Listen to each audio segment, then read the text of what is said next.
Hey, what is going on, everybody? Boilon here, back for another video here on Marvel Strike Force. In today's video, we are here to talk about Frozen Dimension. Yes, I know that we've been talking about that a lot lately, but it is finally in game. We can preview the map. We also can see all of the enemies on the map, and let's just say it does not look very good.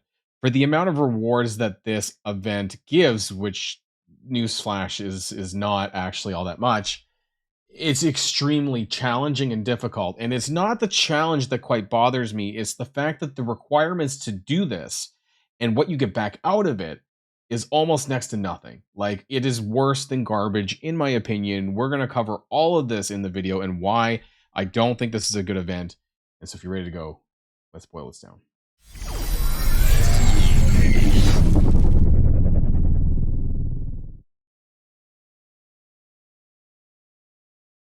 Okay, so this is the map.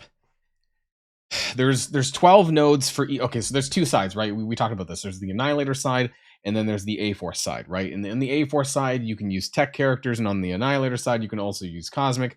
A-Force side requires purple ISO. The Annihilator side requires gear tier. So the Annihilators, the 12 nodes related to the Annihilators, have already been done before. They literally took the nodes from the last pocket dimension and shoved it on here. And that's okay. Like, it's fine. This one here, this Hank Pym node, is the final boss of the Annihilator section, Annihilator and Mystic, gear tier 17. You can see the enemies are around gear tier 16 level. It's actually super easy.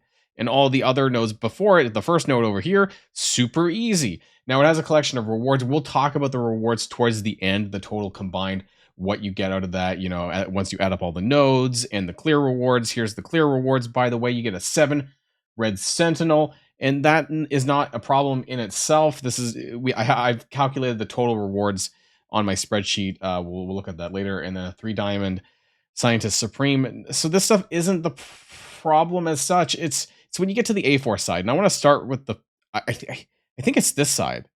I think it's this side. This is the first node. So the very first node here on the Absolute A-Force and Tech. Actually, no, that maybe this isn't it, because I think it starts at, oh no, it is. Yeah, T2 ISO 8 level 3. So this is blue 3 that they're required.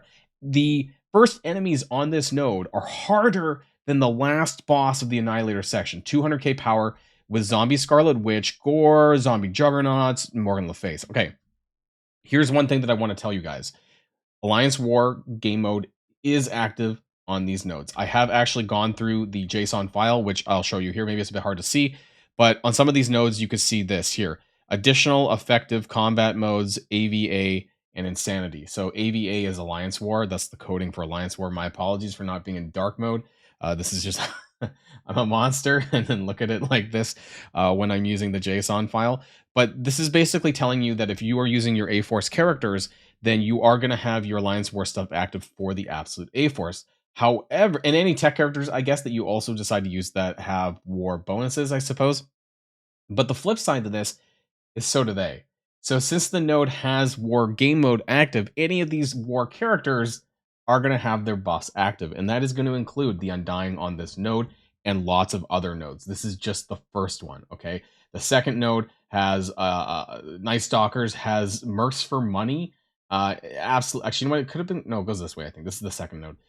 Panda Pools, like Sasquatch, who's going to have war bonuses. Still at the kind of like 150 to 200k range, but it ramps up significantly. We have Ares, multiple Ares. They're going to on spawn. They're going to steal all your buffs, regardless of like which characters that you end up using for this.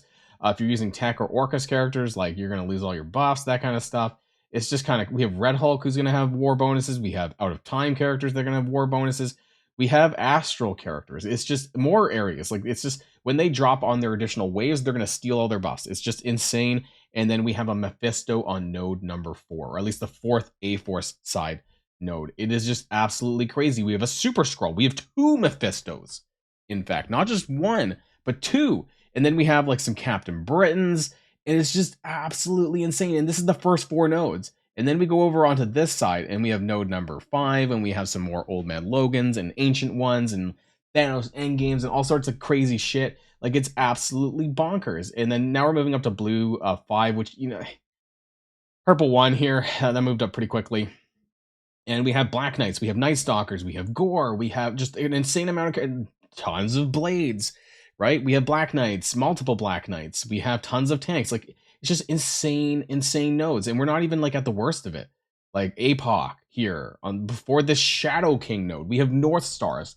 We're gonna have war buffs. Absolutely insane. More APOCs, Gladiator, multiple Gladiators, multiple Captain Britons, Annihilators out the wazoo. Like it's just it is bonkers. Okay, node number 8, we have Shadow King, and we have most of the new we have all the new astral characters there. Now, one thing that I will say is that I'm pretty sure, not 100% sure, pretty sure that they do not have their awakened abilities, which means they don't actually have their war buffs, which I think would have been also pretty insane if they had this. But still, like the characters that we're going to be using, what if you don't even have Kahori? Kahori is someone that does actively counters Astral, with their abilities. But still, what if you don't have Kahori? Then you're absolutely screwed, and you're using mostly Orcus at this point, right? The tech section is full of characters like Orcus, characters that you might purple 3, right? There are other tech characters like Kestrel, Falcon once he gets his rework implemented, Doc Ock, and the Sinister Six have a lot of tech characters, right? But are you going to have them on purple 3? I don't know. Probably not. And so it's just an insane, insane set of nodes. Those are node 8. Let's go move on, right? Tons of Annihilators, just spamming Annihilators and Kangs and Out of Time and nice Stalkers everywhere and Super Scrolls. And then the last 4 nodes are just absolutely insane as well. We have 2 APOCs. We have more Ares, tons of Wongs and Darkholds, and 6 Green Goblin Classics. Like, what the fuck is all this? Like, it's absolutely insane. More Ares. Like there's so many enemies on these nodes. How many Ares is in this one? 5 Ares on this one fucking node. Like, holy shit. And then we have so many. It's just mind blown. Honestly, mind blown. And this is one of the hardest ones here at 31 million power. I want to let you know that the last node of the Annihilator section has a 1 point. This one here has 1.8 million power. Absolutely insane. And we're jumping from 1.8 to like 20 plus. It's crazy. This one's 31 million. And we have like 3 Pavs, some Archangels, some Death Seed. We have 2 Gores of over 1 million power. We have more Undying, tons of Undying, 4 Zombie Juggernauts, 2 Zombie Scarlet Witches, 4 North Stars. I'm like running out of breath. Okay. And then this is the second to last node over here. And we have 3 Ancient Ones at 1.2 million power. We have more Captain Britons, more Gores, more Thanos endgames. They're probably just going to passively kill you with their rain fire, honestly, because they all have increased damage stat. You can find that out online on msf.gg. And to make matters worse, at the very end, we do have Odin. We have so many other characters. We have multiple Super Scrolls. We have multiple Ares. We have Mephistos. We have more Ares and tons of Black Knights. Like, it's just absolutely insane. They have every mythic character on this single node. Requires absolute A-Force, Annihilators, and tech. And I don't know how you're going to use these characters necessarily to beat these. Okay, so these were the nodes. However, there is a few things that I do want to cover. And that is... Nope, not that one. Over here. So this is the final boss on msf.gg. Okay, so one thing that I do want to point out is that this Odin, particularly, if you were to scroll down here on the side, you actually see that his passive is only level 3. And I believe the difference between passive 3 and passive 5 is that he can have his turn bar reduced. He can also, with charges, I believe that he can still receive debuffs, with the exception of trauma and stun, I guess, since he can't be traumatized, he can't be stunned either. So, because you'll shake that off. But he has a passive 3 on this one. As far as Apocalypse goes, he has a passive 4. I don't remember the difference between 4 and 5 on Apocalypse, but there you go. It seems like he's not empowered, so that's one thing there, I guess. Mephisto, I believe, still has his book because he does have a passive skill. It is a passive of 1, but I believe he still will pull out his book to exhaust you. And then there's just so many other characters in here. But in general, what I wanted to show you is that all of the enemies have a damage reduction of 20%. No matter what characters you pick, they all have a damage reduction of 20%. Now, some of them do have damage stat reductions. Thank F for that. But it really depends on the node, because this particular one here is just, they do have a reduction of damage. And I believe Odin does also have a damage reduction of 40%, but they all have, their damage is less. They do less damage, but they all have a damage reduction of damage they take of 20%. So it's going to be harder to kill them. Some of them have a variety of different boosts and whatnot, and some of them, may be a little bit weaker. But, the Odin still has 10 million hit points. There's still like some crazy stuff going on. And it's not even just the final boss node, in my opinion. I think we can go back. the website's a bit weird actually when it comes to the map. So if you go into the raids and the event maps, it is there with Frozen Dimension. The way it shows up online is super stupid, though. I had to actually manually input to get that node. So I want to kind of take a look at the second to last node here. This is the the crazy ancient ones here. If you take a look at ancient one, if you blow this up here, they have enhanced health. They also have 2.5 times damage. They also still have that damage reduction of 20%, right? So all of these enemies on this second to last node contain that 250% damage boost and also the damage reduction. So even not even just that final node, like all of these other nodes are just absolutely insane. Okay, and you must wonder, you must think that if they're this crazy, the rewards must be really good. Well, I mean, let's take a look at this because I do have this on a spreadsheet. Of course, I do. So I have the nodes up here. So these are the Frozen Dimension nodes rewards per run. Let's zoom in a little bit more. And you can see that this is per run. Okay, so there's going to be 2 runs.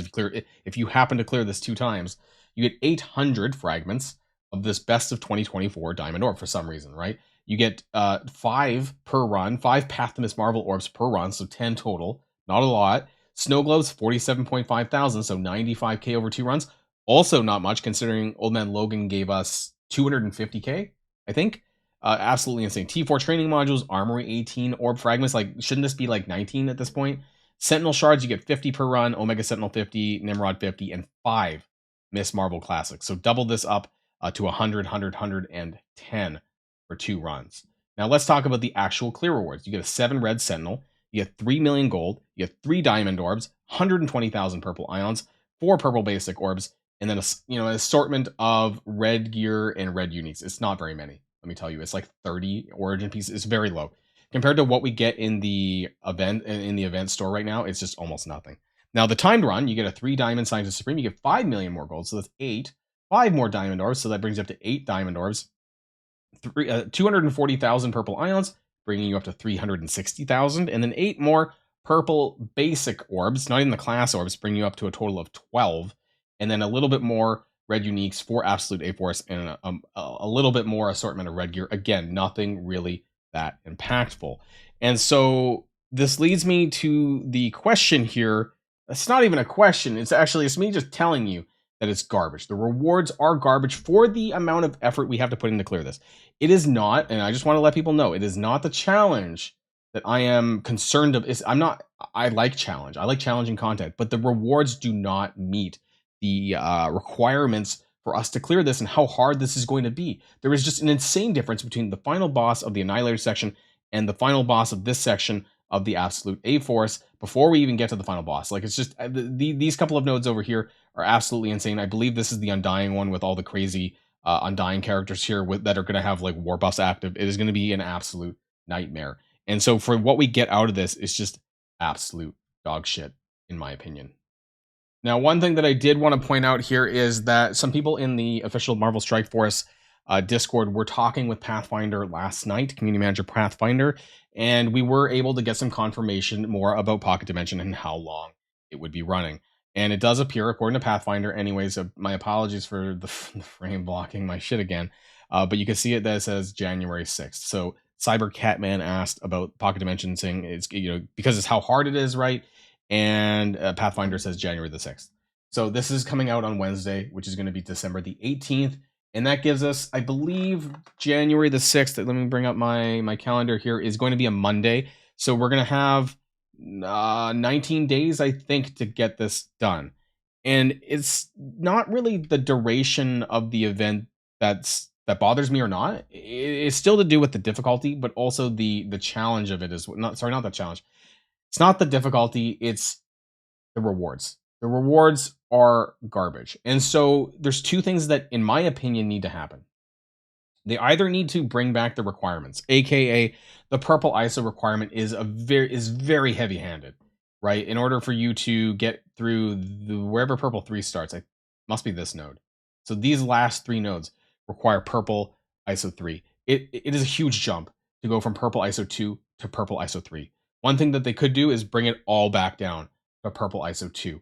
That way we could use more characters and be less restricted in being able to clear this. Because the challenge is not the biggest concern for me. It's the requirements to enter these nodes and what you get out of it for spending your purple ISO on this. I do not, as it currently sits, I do not recommend anybody to go out of their way if you're not post Odin to spend your purple ISO rather than clearing Odin. You should keep continuing to do this. But we know that there's like less than 12,000 players who even have Odin who are in that post Odin phase. And so, what is this pocket dimension designed for? It's designed for, maybe the 4% of players at this point that have cleared and have Odin, and the rest can get fucked. Because that's what it seems like it is to me. But Pocket Dimension has always been an event, in my opinion, that has been more accessible to a wider range of players. This one is doing the complete opposite, and also the rewards that you get from clearing this do not match what you have to do to get this done. Like, even though, yes, it looks really hard, and you probably will. Okay, so you have to clear it twice, right? So realistically, you would need to do this within a week. Which, given how many enemies are on these nodes, may take you that long to do. But by the end of it, I'm not getting the amount of resources or that I would expect for something of this challenge, of this caliber. We also have the Cataclysm trial, which is going to be starting on Thursday, right? On my birthday, by the way, which is going to be supposed to be the end game content, right? And so, why are we having this in this the way that it is when we have another end game trial on the way on Thursday, literally the day after this launches? I just think it's not very good, for lack of better words. Like I just think that something needs to change. Either the rewards need to go way up to meet the requirements and the challenge that this is taking, or they need to nerf this a little bit and make it easier to get into. Allow us to do it at purple ISO 2 rather than purple ISO 3. And I think that the enemies are extremely hard without. I realize I haven't run it, but I can see things. I can see things in the JSON file. I can see things online, and I can see the modifiers that are given to these enemies. And I don't think it's going to be a very fun time at all. I don't think it's going to be a fun time for what we're going to get out of it. Just to say that once again, it has more to do with what rewards that we're going to be getting out of this by the end of the day when we finish it, and it's not going to meet my expectations as far as it should be like 10x. Honestly, based on what we're getting here, it's not even 8 million gold and 360 purple K ion, 360k purple ions is not even barely enough for one character. The purple basic orbs won't even give you the refunds that you needed for the characters. It's just everything is just it's just insane. It's crap. But hey, maybe I'm overreacting, right? But I don't think I am, because I have looked at everything that there is currently in the game available, which is a lot. When you look at things behind the scenes on the files, things like that, all the enemies on there, the fact that Alliance War is going to be active for the enemies as well, and the rewards just aren't good enough for me, in my opinion. The carrot is not there. It is bad. If anything, they're bringing a stick out for us in the holiday season. That's just me. That's the end of this video. Let me know what your thoughts are in the comments down below. And of course, until next time, stay safe and healthy, and I'll see you all later. Boilon signing out.